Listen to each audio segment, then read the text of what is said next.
it's, maybe people see me as an engineer trying to do coffee, but there's a lot of people who are coffee people trying to do Do engineering. And I engineering. think that's where people are going wrong because, they like, I mention it a lot, is like the causation and correlation is two different, completely different things. Mm. And until everything and all the science behind it, we're always just going to have these things that are opinions. And there's a lot of things that people say that you just like, that is completely wrong. This episode is proudly brought to you by Mapper Forward's workshop. It's time to become a coffee consultant. Learn how to diversify your revenue streams and create freedom from your day job while saying goodbye to that alarm clock forever by becoming a consultant within the coffee industry or directly to consumers who have shifted towards home brewing and home roasting. Protect your income from challenging times in the coffee value chain by taking this course today. Go to mapperforward.coffee/workshops or click the link in the show notes for details. Welcome to the Daily Coffee Pro by Map It Forward, friends. I'm your host, Lee Safar, and this is episode 3 of a series with Mark Al-Shemmeri, which I thought was going to be a lot scarier than it is, to be honest with you, Mark. You have done a fantastic job at taking care of me during this conversation about coffee roasting, past, present, and future. We have talked about the past, we have talked about the present, and now we're going to talk about where coffee roasting is headed. There is a lot of conversation around technology and where it's going. And I'd like to talk about that in this series, but also what I'd like to talk about is something that I'm not hearing enough of, which is about the relationship of coffee roasting and energy transition. So let's start with talking about technology. Where is coffee roasting technology headed? So I think that always is an interesting question because if you think about what people have at the moment, there's probably, 75% of people have a drum roaster. Okay. It seems that there's a latest trend in getting something super shiny. Mm-hmm.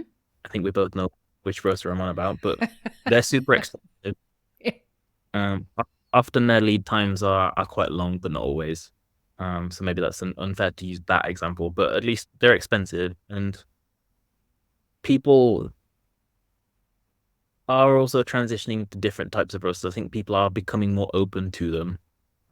But I think that really sets the scope for the future because, people with smaller roasters, unless they're expanding and, getting more money to put into the business, they're not going to change their roaster. It's like such a huge investment for them Mm. that maybe they're not necessarily stuck, but, they've got that for a period of time where they need to use that or, have a serious investment to sell that one and get a new one. So I think short term to long term, no, short to medium term, I think people need to figure out how to get the best from the machine that they've got.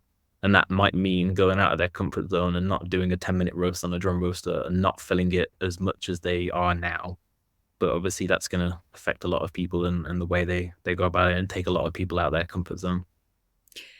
I have a question about that, what you just said there. Do you think too many people have some unfounded opinions? This is left of field, and we probably should have talked about this in the last episode. Do you think too many people have too many opinions about shit that they shouldn't have any opinions about when it comes to coffee roasting? Yes. I think that Well done, sir. Just go straight for it. Say whatever that you want to say.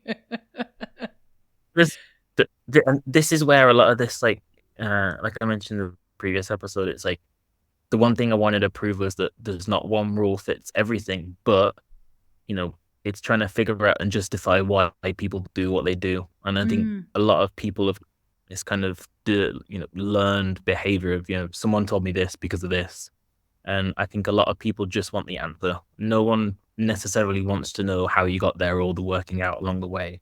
People just want to be told what to do in many instances. There's not many people that dig into it much and then just take it at face value and take it for granted. And this is why there's so many assumptions in the industry mm. because I read it and they're like, yeah, it tastes good.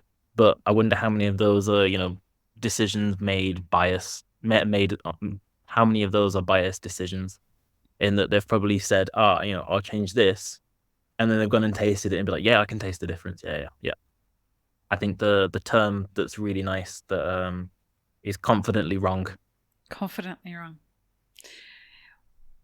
That kind and of there's a lot of that. describes the coffee industry, doesn't it? Confidently wrong.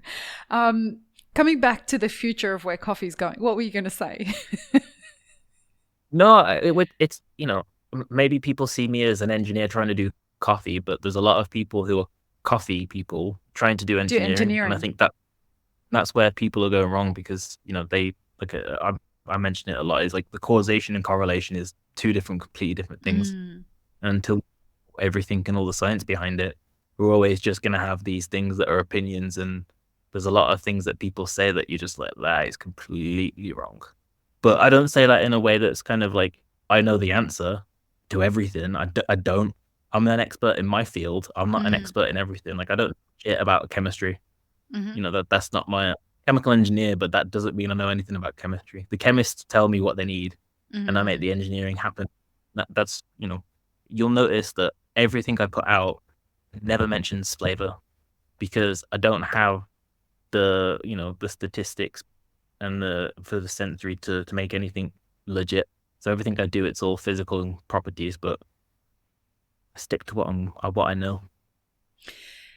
When it comes to what you know and the future with regards to coffee roasting, as technology changes, as energy transition becomes an important factor in how businesses are going to make decisions around coffee roasting machines. Here in the Middle East, there are a lot of people that are buying electric machines.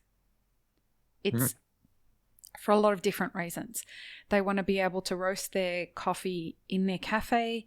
They have a lower barrier to entry when it comes to electric machines. And learning about electric machines, people around the world are telling them that's the wrong way to go. They're saying, fuck you, I'll do whatever I want, which is really inspiring, to be honest. But what is the future with regards to the relationship between energy and coffee roasting and the equipment, in your opinion?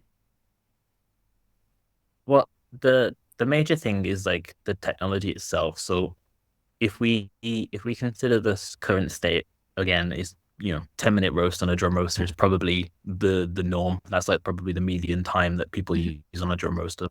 But if you start thinking about other technologies that are, let's say, have higher heat transfer rates, but you can control it, so there's things like the fluid beds and the spouted bed roasters, even like a tangential roaster like the what the Loring is, those are more um they're not you're not heating the drum and doing a lot of rapid localized heating to the bean, but it's more evenly a more homogeneous roast through there because the way the heat transfer phenomena works with those kind of roasters. But with those, so if you think about the fluid bed roasters, you can get like a 3-minute roast to taste delicious. Mm. And that's what I do with some of the stuff that I roast for dialect. Like everything I sell is either a 3, a 4, or a 5-minute roast, and those numbers only change because of the batch size. What size is the So batch if you size think between those three? 3 minutes, 5 kilos, 3 minutes, 10 kilos, 4 minutes, and 15 kilos, 5 minutes. So it's That's all the same wild. temperature, all the same things. The only thing that changes with the batch size is the time. So it all just tastes delicious. That's what I'm trying to say is like, and that is a huge advantage over other Mm-hmm. roasters. You're getting 3 5-minute roasts. You can batch them out all day long and do hundreds of kilos in a day, no problem. So I think in terms of energy, that's something that you've got to consider, right? Is how long are you going to be Mm. running these things? The costs are the way they are, and people are so demanding on trying to do all this stuff.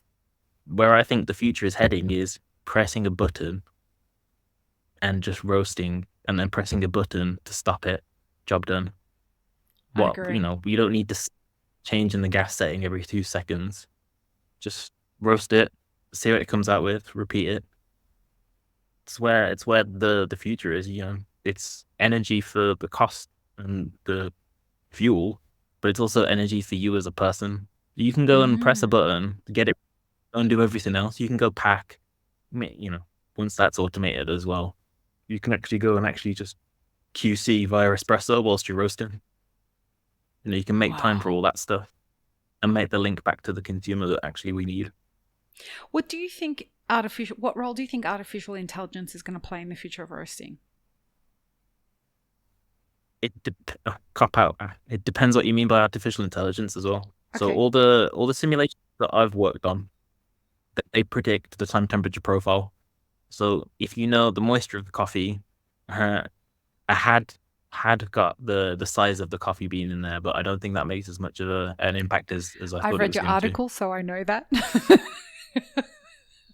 Um, but then also, there's certain inputs to this simulation, but once you know those inputs and you can characterize it enough, then this time temperature profile simulation basically means you tell it what you put in, and it will predict the roast profile for you, and you could put it on, you can integrate it with the roaster. And then if for some reason, you forget to change the profile and you put a washed coffee in that we all know, well, not we all know it yet, but according to the stuff that I've done so far, it like plateaus, the rate of change decreases and then increases Hmm. after first crack. But the natural and the decaf just carry on unaffected. What that can do is you can use those simulations to then tell the roaster what to do. So you can already in the future imagine a world where it thinks for itself, and if it sees disturbances in the roast profile that don't match up with the simulation, it's like, oh, I'll change It that. autocorrects. And yeah, exactly. And these Yeah, things wow. exist in many industries. You know, I mean, the most basic one you can think of is on your phone with autocorrect, and we all know that works for better or worse. But Most of the time, everyone's ducking. yeah, um, with regards to that side of things, do you think that there will be a hesitation in our industry, like has been historic, to lean into technology so that we can continue this artisan aspect of coffee roasting? Or will we it not have a like choice? well, like with everything, it's always going to be behavioral. That's always going to be the limiting factor in anything. It's trying to convince people that the benefit is there, and maybe people are going to be a bit protective um over what they do. And it's not about making people redundant. It's about pivoting their time to do things that matter. Because like us using the previous episode, people aren't going to sit there and tune the gas on their oven or the electricity on their oven to get the perfect time temperature profile for a pizza. They just accept that whatever is going to come out, you've manufactured it and put it on the right time enough to get the right thing out. You then put a pizza in, you go walk away, and you go do whatever you want for half an hour, and then come back. Maybe not half Mm, an hour for a pizza, but it's the same principle. It's like you then have to understand the benefit of doing other things. And one of the things that people are really proud of in this industry is being a multitasking ninja, but you don't have to be. That's one. I've You oh, don't need to jump. no. I've always been fascinated by this. Like a coffee roaster has a very specific kind of that you're very specifically either a coffee roaster or you're not. Like it's clear I'm not the coffee roasting kind of person, right? Coffee roasters have attention to detail. They're really like the technical side of understanding what's going on, or like they like to give off that kind of vibe anyway. Once we automate, all of that goes away. The need for that goes Mhm. away. What do you think Yeah. happens?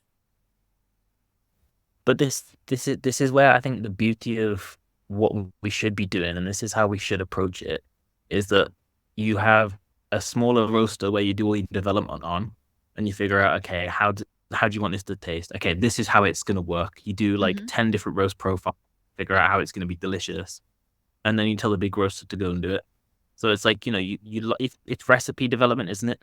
I think a lot of Totally, people spend completely. time a larger roaster, but that's where they start messing things up, having off spec roasts and thinking, well, this is a really expensive geisha. I may as well sell it even if it, you know, not got the right characters that I want it to be. But that's where, they can then, once it's on the production roaster, just press a button. They can go and Mm. spend their time doing more, and actually not trying to tame the beast of the machine, but doing some more creative recipe development, trying to figure out how the coffee should taste, and I think spend a lot more time figuring out what green coffees they want to buy. I get approached a lot about people wanting me to, promote certain technologies on the podcast. And the one thing that is definitely emerging is the home roasting machine. Yeah.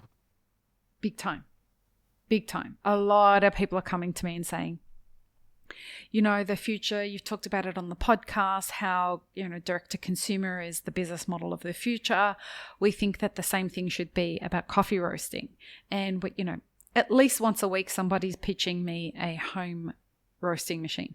What do you think ends up happening from that perspective? Do you think that that's do you think that's the direction that things are going? I think, why not? So what we've seen with COVID is like before COVID, everyone went to a coffee shop to make their coffee Yeah. because they thought there was wizardry happening in the coffee shop. Now, from my personal perspective, now what you've seen is a lot of people say, well, I'm going to buy more coffee direct from the roaster because I know exactly what I like and I can make that happen at home. Mm-hmm. So it's not necessarily it's The not about wizardry. the coffee shop, out their beans or, the way they extract it, because they're probably doing a really great job at extracting what they've got in a certain way. But the problem is, it's like when you start to try and differentiate for each individual person, because everyone has their own preference of flavor. And so there's a lot of people have, they're buying through COVID, they bought more equipment, more like high end equipment than normal. I mean, maybe 5 years ago, if you asked everyone and, how many people have a nice grinder, they'd be like, yeah, I've got a really nice 30 euro grinder from Amazon. But now the same question is probably like, yeah, I've got this really nice 300 euro grinder from this brand and that brand. Yep. Like the conversation, maybe that's more towards the developed markets and where higher expendable money is there. But at least I think that could be the same for roasting, is that now people are like, well, yeah, I like those beans roasted in that way, but that's not my preference. I can't get the best out of it. So I can see a market where that makes sense for sure. And that's where the Because green coffee market starts to find a new way of evolving through to consumers, right? yeah, and you do see quite a lot of importers now selling, 1 kilo bags for people, 5 kilo bags. There's a lot of people starting to do that. And I mean, the only reason they would do that is Because of for consumers. home people. Yeah. Yeah, because I mean, maybe there's a really tiny home. No, not in home, but like a roaster like me who probably buys like 70 kilos at a time. Maybe there's a person there that's like, I want to buy 2 kilos of this geisha because I can't afford to buy more and risk. So maybe there's people like that, but I think the majority of those, people aren't going to be setting up those kind of businesses and those kind of things of rebagging all this coffee for people like that. It is literally for the home. So the fact that we're seeing a lot of that, it makes sense that it's people trying to do it themselves. Well, and people are using popcorn machines at home, right? So this offers them an opportunity. I'm not saying that it's good or that people should do that, but they are doing that. I know nothing about coffee roasting, remember? Tastier, maybe it's better. You never know. I mean, it's what they like. At the end of the Yeah, no, day, exactly. the best coffee is what you like. And if that's what you're used to drinking, your brain has programmed you to decide that that's what you like. And so any other way that you're going to do it is going to be different, right? This now allows people the opportunity to upgrade, in inverted commas, their home roasting equipment. So now starts a whole new evolution of the industry, which is going to be fascinating to watch. Okay. The next two episodes are going to be super fun. Why? Because what we're going to talk about are the things that in the next episode, what you should be focusing on as a coffee roaster. And the episode after that is about what you shouldn't give a fuck about as a coffee roaster. So join us for those episodes, folks. Peace, love, and peanut butter. Have an amazing rest of your day. I really hope you enjoyed this episode, friends. Please don't forget to show us some love by subscribing, liking, commenting, and most of all, sharing this podcast with your friends. Check the show notes for links, including our sponsors and our Patreon. And stay tuned for more great conversations on the Daily Coffee Pro by Map It Forward.